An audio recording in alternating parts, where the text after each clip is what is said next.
வணக்க நண்பர்களே. அமைச்சர் செங்கோட்டையன் அவர்கள் தன்னுடைய நெருங்கிய நண்பரிடம் சொன்னாராம், நான் அமைச்சர் தான், ஆனால் அமைச்சர் இல்லை அப்படின்னாராம்.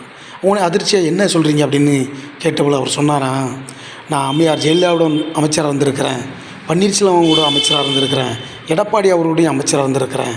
அப்போல்லாம் எனக்கு அமைச்சர்ன்ற ஒரு அந்த மதிப்பு மரியாதை அந்த ஃபீலிங் இதெல்லாம் இருந்தது. ஆனால் இப்போ நான் அமைச்சராக இருக்கிறேன், ஆனால் அந்த ஃபீலிங் எதுவுமே இல்லாத மாதிரி எனக்கு தோணுது. கார் இருக்குது, போலீஸ் பாதுகாப்பு இருக்குது, அமைச்சரின் அலுவலகம் இருக்குது, எல்லாமே இருக்குது. இருந்தும் நான் அமைச்சர் இல்லாத மாதிரி ஒரு உணர்வை உணர்கிறேன் அப்படின்னு சொன்னாராங்க. ஒருத்தருக்கு பதவி இருந்தால் மட்டும் போதாது, மதிப்பு மரியாதை அதெல்லாம் இருக்கணுங்க.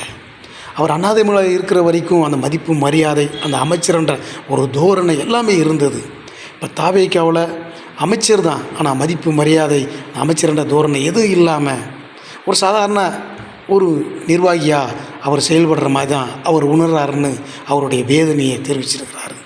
அதாவது ஒரு இலையில் அறுசுவை உணவெல்லாம் பரிமாறிட்டு அவரால் சாப்பிட முடியலன்னு வச்சுக்கோங்களேன், அவர் மனசு கஷ்டப்படும். இவ்வளோ இருந்தும் நம்மளால் சாப்பிட முடியலே அப்படின்னு அவர் வேதனைப்படுவார்கள். அதே மாதிரி தான் அமைச்சர் செங்கோட்டையன் அவர்கள் நண்பரிடம் வேதனைப்பட்டாராம். அதாங்க, இருக்க வேண்டிய இடத்துல இருந்து பதவி இருந்தால் அதுக்கு ஒரு மதிப்பு மரியாதை தாங்க. நன்றி, வணக்கம்.